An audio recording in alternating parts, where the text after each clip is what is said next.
Myanmar resistance fighters hoisted their own banner at a newly captured army base on Monday as a senior rebel commander vowed to hold the strategic area near the Thai border.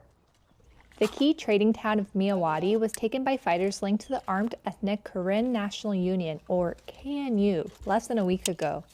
Its fall marked another battlefield loss for the powerful military regime that seized control in 2021 from an elected government led by Aung San Suu Kyi, who remains in detention. Simmering anger against the junta has turned into a nationwide armed resistance movement. Since October, the army has lost control of key areas near its borders with both India and China to a loose coalition of allied resistance forces. We win in everywhere, step by step, but it will take time.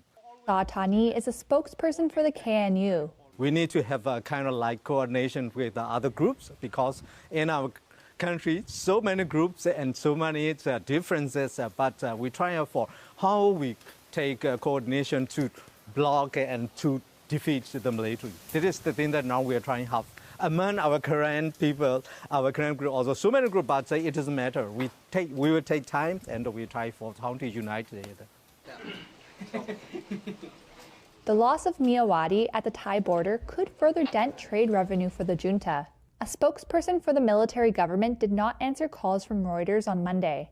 The junta's leader said in a speech last month the forces fighting the military were, quote, destroying the path towards forming a union based on democratic values and federalism.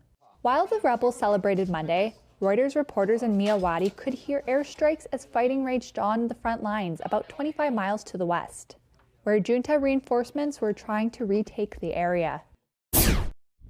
Debris from an Iranian rocket littered this part of the desert in southern Israel, where Prime Minister Benjamin Netanyahu faced growing pressure from allies on Monday to show restraint as he considered how to respond to Iran's weekend missile and drone attack. A government source said Netanyahu met with his war cabinet Monday for the second time in 24 hours following the Iranian strikes. This is an Israeli decision to make, whether and how they'll respond. White House National Security spokesperson John Kirby on Monday said Washington was not involved in Israel's decision on if and how it might respond. The weekend attack, involving more than 300 missiles and drones, caused only modest damage in Israel and no deaths. Most were shot down by Israel's Iron Dome defense system, and with help from the U.S., Britain, France, and Jordan. President Biden instructed the United States to defend Israel to the maximum extent possible and defeat that attack. And we did. With the support of our partners, the United States enabled Israel to spectacularly defeat it. And now those allies were urging Netanyahu not to raise tensions any further. The United States is committed to Israel's security. From the Oval Office, President Joe Biden affirmed Washington's support for Israel.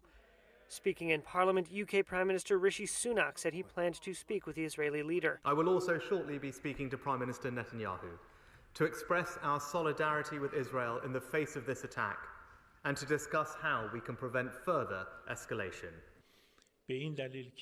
Iran launched the attack over a suspected Israeli airstrike on its embassy compound in Syria on April 1st that killed 7 Iranian Revolutionary Guards officers, including 2 senior commanders.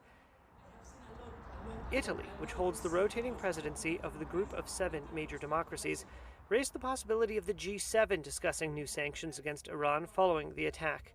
The attack against Israel has been a big mistake. In an interview with Reuters, Italian Foreign Minister Antonio Tajani said new sanctions would need the backing of all the G7, which includes Italy, France, Germany, Canada, Japan, Britain, and the United States. We need to be very prudent. We need to work for a de-escalation.